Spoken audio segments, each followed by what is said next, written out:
My name is Nicole, and this is the story of how my life changed completely, twice. We lived in a beautiful house in Vermont, surrounded by pine trees that seemed to touch the sky. My father, James, was the CEO of Mitchell Electronics, the company my grandfather had built from scratch decades ago. Dad wasn't born into wealth, he earned my grandparents' trust through hard work after meeting my mom in college. The company was doing great. Grandpa and Grandma had moved to Florida for retirement, enjoying the sunshine and the substantial dividends from the business they'd entrusted to Dad. They'd visit during holidays, and Grandpa would always say the same thing, "James, my boy, you're doing even better than I did." I was too young to understand the complexities of business back then, but I knew we were happy. Dad worked hard but always made time for me. He taught me to ride a bike, helped with my math homework, and never missed a school play. Then came that awful day when Dad started feeling unwell. At first, we thought it was just exhaustion from work. But the doctors' faces told a different story: cancer, aggressive and spreading fast. I watched my strong, vibrant father waste away in months. "Nicole, sweetheart," he called me to his hospital bed one day, his voice barely a whisper. "Promise me you'll take care of your mother." I nodded, fighting back tears. "I promise, Daddy." He died 3 days later. I thought that was the worst thing that could happen to our family. Mom was devastated, and so was I. We clung to each other in those first few months, trying to navigate our new reality without him. But then Robert came into the picture. My stepfather. Just 6 months after Dad died, Mom started dating him. 3 months later, they were married. It all happened so fast, too fast. "You'll see, Nicole," Mom said, glowing with happiness. "Robert will be good for us. He'll help run the company, and we'll be a family again." I wanted to believe her. I really did. But every time Robert acted sweet and caring in front of my grandparents, then turned around and muttered under his breath about them, I knew something wasn't right. "Your grandparents are so generous," he'd say when they were around, his voice dripping with charm. But once they left, he'd change completely. "Those old fossils think they're doing me a favor," I overheard him say on the phone one day. "Having to kiss up to them is driving me insane." I should have told someone then. Maybe if I had, everything that came later could have been prevented. But I was just a kid, trying to keep my promise to my dad about taking care of Mom. In a while, and I watched in disbelief as Mom campaigned to make Robert the new CEO of Mitchell Electronics. The way she looked at him, it was like she couldn't see anything else in the world. She'd hang on his every word, laugh at his jokes, and defend him against any criticism, no matter how slight. The real battle started when Grandpa announced he was considering bringing in an outside CEO. I was there during that video call, watching the tension play out on everyone's faces. "Listen, Sarah," Grandpa said to Mom, his voice firm but gentle. "We need someone with fresh perspective, someone without personal complications." "Personal complications?" Mom's voice rose. "Dad, Robert is family now." "Why would you trust an outsider over family?" "Because sometimes family is exactly who you shouldn't trust with business," Grandma chimed in, always the practical one. But Mom wouldn't let it go. Day after day, she called them, sent emails, listed Robert's qualifications. "He has an MBA from Wharton," she'd say. "He's managed multiple companies. Do you want to hand over our family legacy to some stranger?" I watched my grandparents' resistance crumble, bit by bit. Finally, after weeks of Mom's relentless persuasion, they agreed. "You're right," Grandpa finally said during another video call. "The company should stay in the family." Robert got what he wanted. I was 12 then. 2 years passed, and I turned 14. Life settled into a routine: school, homework, trying to avoid Robert whenever possible. Then came that day that changed everything. I came home early from school because of a canceled basketball practice. The house was quiet, but I heard voices coming from Robert's home office. I wasn't trying to eavesdrop, but something in the tone made me stop outside the door. "You need to slow down with these foreign transfers," a man's voice I recognized as Mr. Peterson, our company accountant, was saying. "It's getting too obvious. We'll both end up in handcuffs if you're not careful. The amounts are too large." Robert's response was calm, almost amused. "Relax, I've got it all under control. I know exactly what I'm doing." "But sir..." "Listen," Robert's voice hardened. "That old man is paying me peanuts to run his precious company. If he wasn't so damn greedy, I wouldn't need to compensate myself this way. This is what I deserve." I must have made some small noise, because suddenly Robert's eyes were locked on mine through the doorway. His face went from angry to smooth in an instant. "Nicole, this isn't what you think," he stammered, standing up quickly. "Mr. Peterson and I were just discussing some routine company matters. Nothing for you to worry about, sweetie." But I had heard enough. The fake smile on his face couldn't hide what I'd just witnessed. My hands were shaking as I backed away from the door. "This doesn't concern you," Robert called after me, his voice carrying that subtle threat I'd grown so used to. "Just forget about what you heard." I spent hours in my room, pacing back and forth, trying to decide what to do. The conversation I'd overheard kept playing in my head like a broken record. Robert was stealing from my grandparents, from our family company. The company my grandfather built, that my dad had run with such integrity. Finally, around dinner time, I heard Robert's car leave the driveway. This was my chance. I found Mom in the kitchen, chopping vegetables for dinner. "Mom," I started, my heart pounding. "I need to tell you something important. I overheard something today, in Robert's office." I took a deep breath and told her everything, about the foreign accounts, the hidden shortages, what Robert had said about Grandpa. The change in her face was instant. The smile vanished, replaced by something hard and cold I'd never seen before. She put down the knife with a sharp clang. "Stop right there," she snapped. "Stop lying about my husband." I stepped back, shocked by her reaction. "Mom, I'm not lying, I heard them. Mr. Peterson was there too, he..." "Enough." She slammed her hand on the counter. "I've known Robert for 2 years. He would never do something like that." "But Mom, I heard..." "No." She cut me off again, her voice rising. "I see what this is. You've never given Robert a chance. Nothing he does is ever good enough for you." I couldn't believe what I was hearing. "This isn't about whether I like him or not. He's stealing. You are such a selfish, ungrateful girl." Mom was shouting now, her face red. "Robert has done nothing but try to be good to you. He's helped with your homework, taken you to your games, tried to be a father to you." "He's not my father," I screamed back. "Dad would never steal from Grandpa." "This is exactly what I'm talking about." Mom's voice was shrill. "You're just trying to cause problems. You want us to fight with Robert. You've been trying to sabotage this marriage from the beginning." "That's not true." Tears were streaming down my face now. "I'm trying to protect our family." "Protect?" She laughed, but it wasn't her normal laugh. It was something ugly and harsh. "You're trying to destroy the only happiness I've found since your father died. You're just a jealous, spiteful child who can't stand to see her mother happy again." "Mom, please," I begged, "just listen to me." "No, you listen to me," she hissed, stepping closer. "I've had enough of your attitude, your lies, your constant attempts to undermine my marriage. If you can't accept Robert and be grateful for everything he's done for us, then maybe you need to think about whether you want to be part of this family at all." The words hit me like a physical blow. I stared at my mother, this stranger wearing my mother's face, and realized with horrible clarity that she would never believe me. She would always choose him over me. I barely slept that night, crying into my pillow until exhaustion finally took over. When I came down for breakfast the next morning, the atmosphere in the kitchen was thick with tension. Robert sat at the table, looking unusually serious, while Mom stood by the coffee maker, her hands shaking slightly as she poured her cup. "Sarah," Robert turned to my mother, "I've had enough.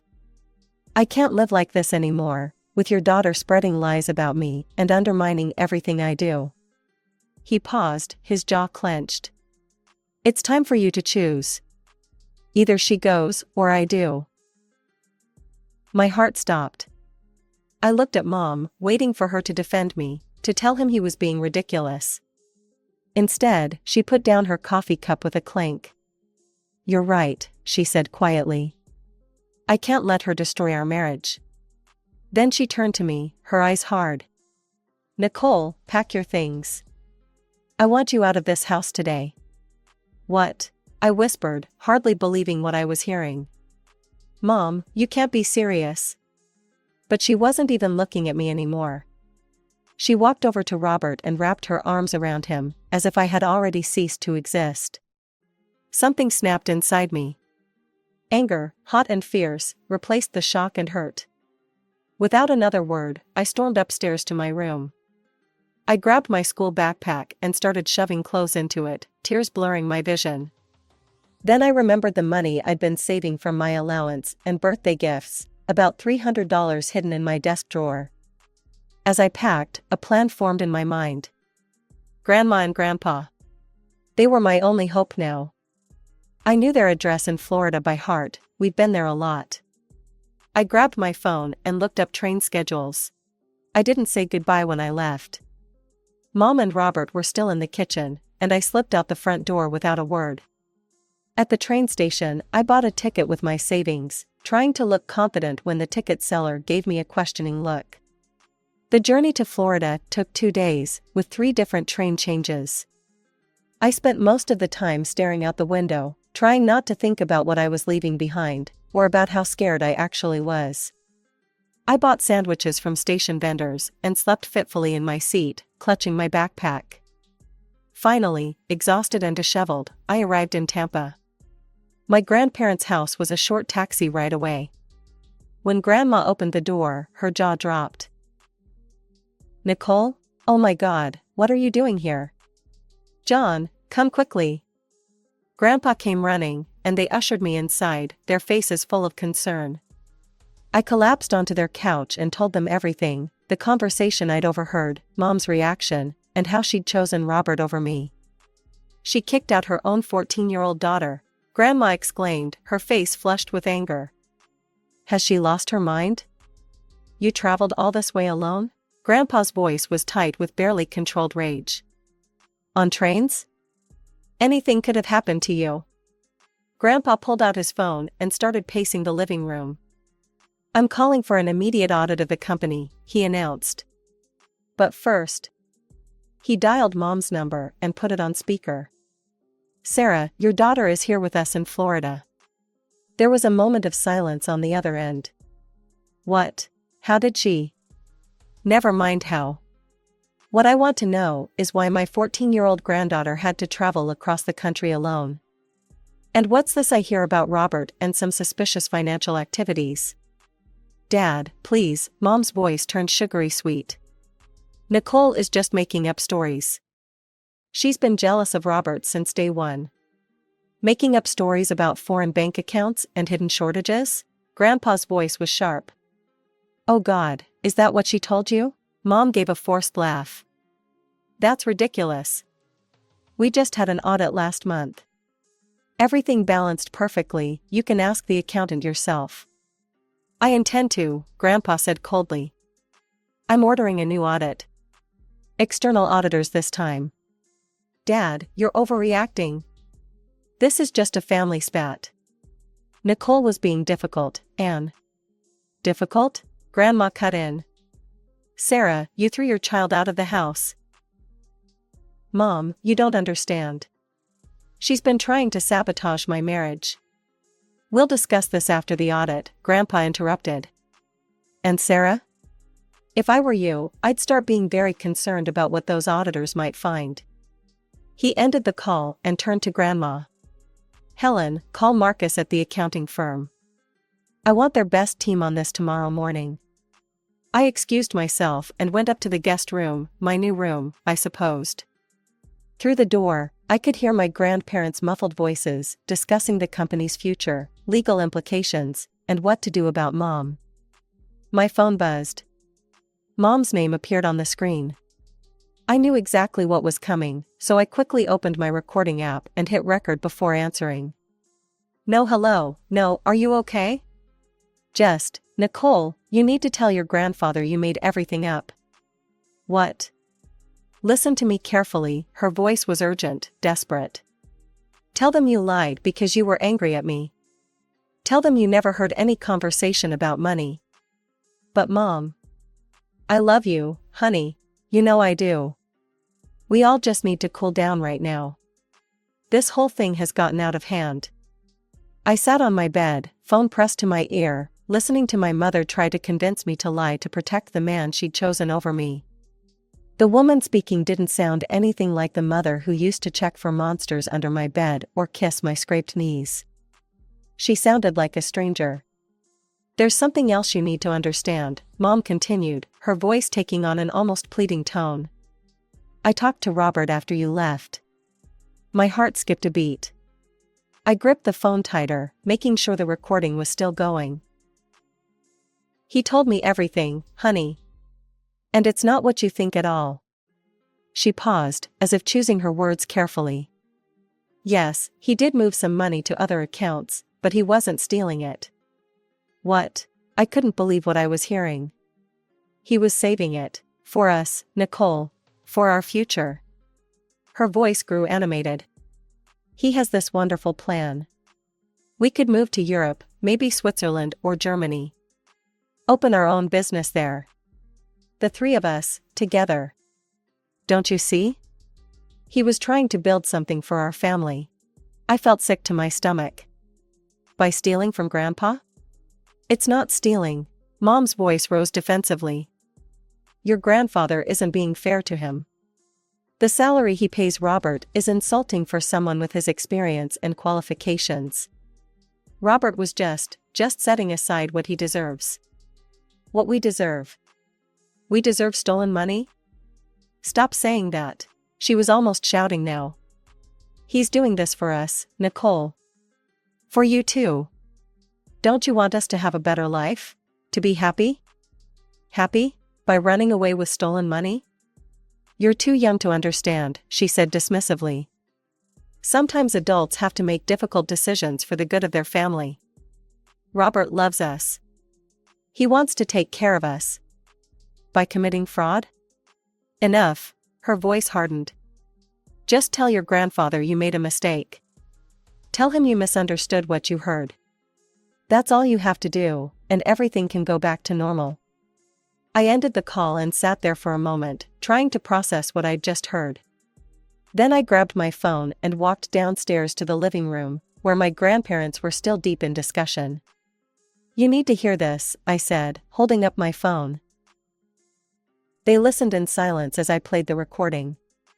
Mom's voice filled the room, spinning her tales about Robert's noble intentions and dreams of a new life abroad.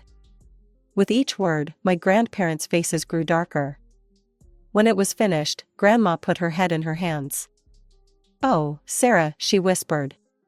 What have you done? Grandpa just shook his head slowly. We trusted them. We thought family meant something. He looked at me with sad eyes.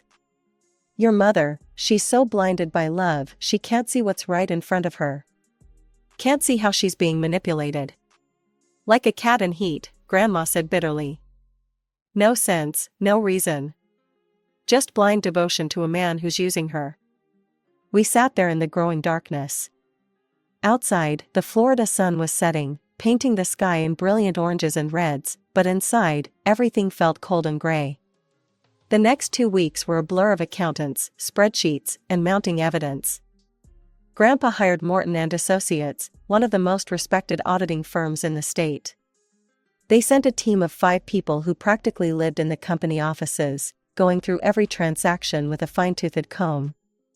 I wasn't there when they presented their findings, but Grandpa told me everything later. The numbers were staggering. $237,842 transferred to various offshore accounts over 18 months. The auditors had traced it all, every false entry, every manipulated record, every carefully hidden transfer. We need to show this to your mother, Grandpa said grimly. Though I doubt it will make any difference. They arranged a video call. I sat in the corner of Grandpa's home office, out of view of the camera, but able to see Mom's face on the screen. She looked tired, with dark circles under her eyes, but there was still that stubborn set to her jaw that I'd grown to know so well. The lead auditor, Mr. Harrison, shared his screen and began walking through their findings. He showed transaction records, bank statements, falsified documents, everything laid out in clear, irrefutable detail. As you can see, Mrs. Walker, he said professionally, these transfers were deliberately concealed through a complex series of false entries and manipulated records. Mom's response was immediate. Robert was saving that money for our future. He wasn't stealing it. Sarah, Grandpa's voice was heavy with disappointment. He committed fraud. Multiple counts of it. This isn't about saving for the future, this is criminal activity. You never appreciated him, Mom shot back. You never paid him what he deserved. I watched Grandpa's face change as something seemed to break inside him. He realized, as I had, that Mom was too far gone. She would never admit the truth about Robert, no matter how much evidence was presented. Enough, he said quietly. Here's what's going to happen. Robert has 24 hours to return every penny he stole. You will sign over your parental rights to Nicole, she'll live with us now. If you don't agree to both these terms, I'm taking this entire audit report to the FBI. Mom's face went white. You wouldn't. Try me. Grandpa's voice was steel. Your choice, Sarah. Either Robert returns the money and you sign away your rights to Nicole, or he goes to federal prison for fraud and embezzlement. I'm done watching you choose him over everyone else.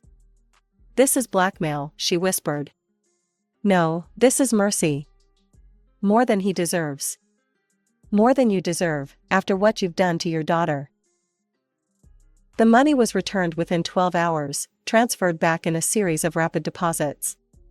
Robert resigned from his position the same day. Grandpa immediately appointed Richard Bennett, an old friend with an impeccable business reputation, as the new CEO of Mitchell Electronics. The custody hearing was set for the following week. I had to attend, sitting there in my new dress, while lawyers discussed my future like I was a piece of property to be assigned. Mom was there, sitting beside her lawyer, but she never once looked in my direction. Not when the judge asked about the circumstances that led to this situation. Not when her lawyer presented her signed agreement to terminate her parental rights. Not when the judge officially named my grandparents as my legal guardians. As we left the courthouse, Grandma squeezed my hand. It's done, sweetheart. You're safe now. I looked back one last time, watching Mom walk to her car with quick, sharp steps, still not turning around. Still not looking back at the daughter she'd just given away. I'm 16 now, and my life with Grandma and Grandpa has fallen into a comfortable routine. I go to high school, where I'm on the debate team and write for the school newspaper. Grandma comes to all my competitions and events, just like Mom used to do.